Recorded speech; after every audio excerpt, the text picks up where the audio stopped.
Hey guys, good morning. Welcome back to my channel Shobnam and Simran. কেমন আছো তোমরা? আশা করছি সবাই অনেক ভালো আছো। আমিও কিন্তু ভীষণই ভালো আছি। কেননা সকাল সকাল উঠে এত সুন্দর একটা ওয়েদার দেখে আমার মনটা জাস্ট ভরে গেছে। মনে হচ্ছে যেন আজকে সারা দিনটাই আমার সুন্দর কাটবে। যে কারণে ভাবলাম যে আগে উঠে ফার্স্টে ছাদে যাই, একটু সুন্দরভাবে এই প্রাকৃতিক দৃশ্য, প্রাকৃতিক ওয়েদার, হাওয়া মানে সমস্ত কিছু যেন আমি উপভোগ করি। কেননা তারপর তো সারাদিন রয়েছে ব্যস্তময় একটা লাইফ। যদিও ব্যস্তময় লাইফটাই মানুষের লাইফে দরকার, তাই না? কাজকর্ম না থাকলেও কিন্তু ভালো লাগে না।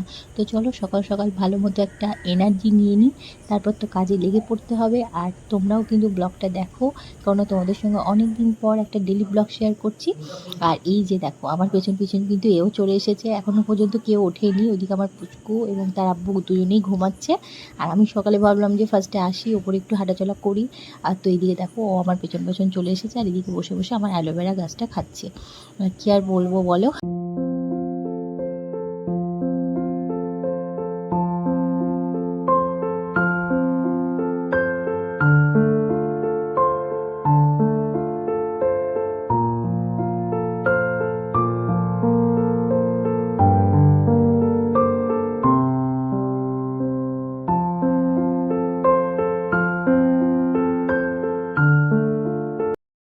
তো আজকের ওয়েদারটা এতটাই সুন্দর যে প্রাকৃতিক দৃশ্য দেখতে দেখতে আমি অনেকটা টাইম কাটিয়ে ফেলেছি।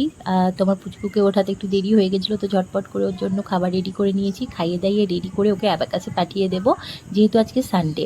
তো এদিকে দেখো ওর আব্বুকে অ্যাবাকাস ক্লাসে দিয়ে আসার টাইমে সমস্ত বাজার টাজারও করে নিয়ে এসেছে। আর এদিকে দেখো নিয়ে এসেছে শোল মাছ। আমার কিন্তু শোল মাছ খেতে ভীষণই ভালো লাগে। তো দেখো এদিকে সমস্ত মাছটা ধুয়ে ধুয়ে এখন ভেজে নিচ্ছি। এটা আজকে পাকা তেঁতুল দিয়ে বেশ টক মিষ্টি করে রান্না করবো, যেটা কিন্তু আমার ভীষণই ভালো লাগে খেতে। এটা থাকলে মনে হয় আমার আর কিছু চাই না। যদিও আমি মাছ খেতে খুব একটা ভালোবাসি না, কিন্তু যেমন ইলিশ মাছ, শোল মাছ, কিছু কিছু মাছ আছে যেমন চিংড়ি মাছ, এসবগুলো খেতে কিন্তু বেশ ভালো লাগে। তো আজকে হচ্ছে জমিয়ে আমাকে রান্নাবান্না করতে হবে, যেহেতু মা আর ভাবি আসছে। তো এইদিকে দেখো, এদিকে মাছের জন্য সমস্ত মশলা টশলা দিয়ে চাপিয়ে দিয়েছি। এদিকে আস্তে আস্তে সবজিগুলো কেটে নিচ্ছি। তো চলো তোমরা ব্লগটা দেখো, আশা করছি তোমাদের অনেক ভালো লাগবে।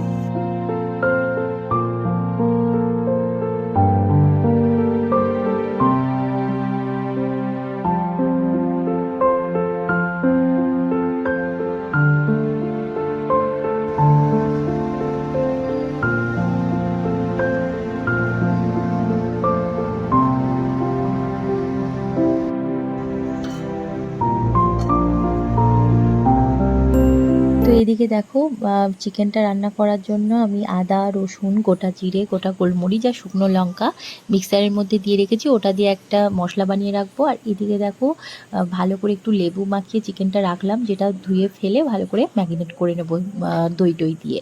তো এইদিকে আমার পুচকুসোনার জন্য হচ্ছে একটু ম্যাগি বানাচ্ছি, যেহেতু ও এবার অ্যাবাকাস ক্লাস থেকে চলে আসবে, ওর তো খিদে পাবে, কারণ সকালবেলায় ঠিকঠাকভাবে খেয়ে যায়নি। খাবার করে দিয়েছিলাম, কিন্তু যেহেতু একটু দেরি হয়ে গেছিলো আর ওর খেতে অনেকটাই টাইম লেগে যায়। তো এদিকে একটু ম্যাগি বানিয়ে রাখছি। তো ওর আব্বু বললো যে ও যখন খাবে তাহলে আমার জন্য একটু করো। বেশ ঠিক আছে। তো এদিকে দেখো ম্যাগিটা বানিয়ে নিই, তারপর হচ্ছে চিকেনটা ভালো করে ম্যারিনেট করে ওটা হচ্ছে রান্না করব।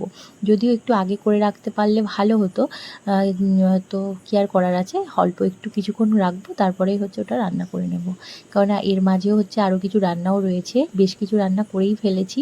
যেমন আমড়ার চাটনি, মাছ, ভাত, তারপর হচ্ছে পটল ভাজা। তো এগুলো মোটামুটি আমার রান্না হয়ে গেছে। এখন হচ্ছে শুধুমাত্র চিকেনটা করব, আর তার সঙ্গে ভেন্ডিটা রান্না করব তিল দিয়ে, তিল বাটা দিয়ে। ওটা খেতে আমার পুচকুও খুব ভালোবাসে, সবাই বেশ ভালোই বাসে। তো ভাবলাম যে ওটাই রান্না করব। আর তার সঙ্গে তো স্যালাড, পাঁপড় ভাজা, সেগুলো হচ্ছে সমস্ত কিছু রেডি করে রেখে দেবো। খাওয়ার টাইমে ওগুলো ঠিকঠাক করে নেব।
রান্নাঘরের সমস্ত কাজ মিটিয়ে চলে এসেছি কিন্তু রুমে। ওদিকে তো আমার মেয়ে সমস্ত কিছু জিনিস ছড়িয়ে ছিটিয়ে রেখেছে। আমি বেডশিটটাকে চেঞ্জ করে নিলাম আর ভাবলাম ঘরটা একদম ঝাড়টা দিয়ে নিই, কেননা সেই সকালবেলায় ঝাড় দেওয়া মোছা হয় তো।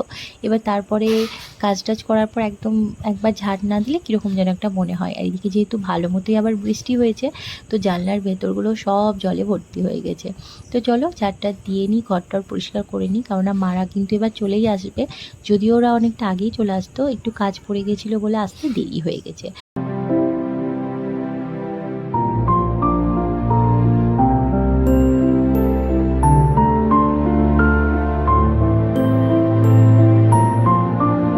তো এদিকে সমস্ত রুম টুম আমার পরিষ্কার করা হয়ে গেছে। আর মেঘলা ওয়েদার থাকলে না আমার এমনিতেই মনে হয় যেন সব কিছু বেশ পরিষ্কার থাকলে ভালো লাগে। যে কারণে যেদিনই ওয়েদারটা একটু মেঘলা হয় বা বৃষ্টি হয়, আমি সকাল সকাল উঠে সমস্ত কাজ সেরে ফেলি। কারণ এইরকম টাইমে যদি ঘরদোর নোংরা থাকে না, কোনো কিছুই কিন্তু ভালো লাগে না। তো এদিকে দেখো আমি কিন্তু স্নান করে চলেও এসেছি। আর ভাবলাম দুটো আগরবাতি জ্বালিয়ে দিই, কেননা এই স্নান টান করে ঘর পরিষ্কার করে আগরবাতি জ্বালাতে আমার কিন্তু বেশ ভালো লাগে। তো এদিকে দেখো ডাইনিংটাও পরিষ্কার করে নিয়েছি আর মারা কিন্তু এবার চলেই আসবে। তো বলতে না বলতে মারা চলেও এসেছিল আর আমরা অনেকটা টাইম কাটিয়ে ফেলেছি একসঙ্গে। মা স্নান টান করলো, নামাজ পড়লো। এদিকে দেখো আমি সমস্ত খাবার বেড়ে নিয়েছি, ভাবিও আমার সঙ্গে একটু হেল্প করছিল সমস্ত কিছু ঠিকঠাক করে দেওয়ার জন্য। এখন হচ্ছে সবাই মিলে বসে গল্প গুজব করবো আর হচ্ছে খাওয়া দাওয়াটা করে নেবো, কারণ মারা হচ্ছে কিছুক্ষণ পরেই চলে যাবে। তো ওইদিকে মারা তো চলেই গেছে আর এদিকে আমার পুচকুকে রেডি করে দিয়েছি, কেননা আজকে রয়েছে ওর গানের ক্লাস। যেহেতু সানডে, তো সকালে থাকে ওর অ্যাবাকাস ক্লাস আর বিকালে থাকে কিন্তু গানের ক্লাস। তো চলো এখন ওর গানের ক্লাসে নিয়ে যাই। তারপরে তো এসে আবার ওকে পড়াতেও বুঝতে হবে।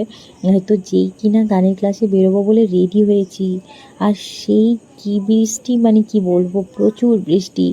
লাস্টে তো আর স্কুটি নিয়ে আসতে পারলাম না, টোটোতে করে আমাকে আসতে হলো। তো আসার পথে নিয়ে এসেছিলাম একটা চিকেন রোল আর তার সঙ্গে ছিল দুটো পকোড়া।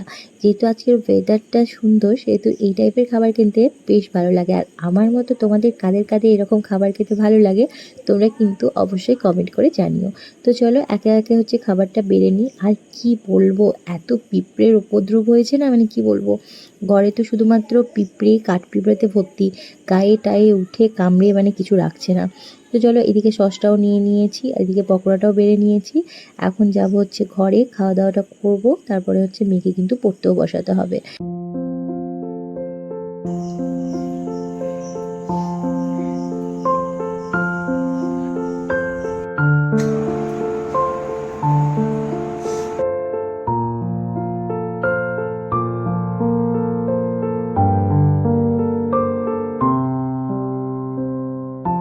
তো আজকের মতো ভিডিওটা এই পর্যন্তই। তোমাদের কেমন লাগলো অবশ্যই জানিও, ভালো লাগলে কমেন্ট করো। আর যারা যারা এখনো পর্যন্ত আমার চ্যানেলটা সাবস্ক্রাইব করোনি তারা কিন্তু ঝটপট চ্যানেলটা সাবস্ক্রাইব করে দাও। Tata, bye bye, good night.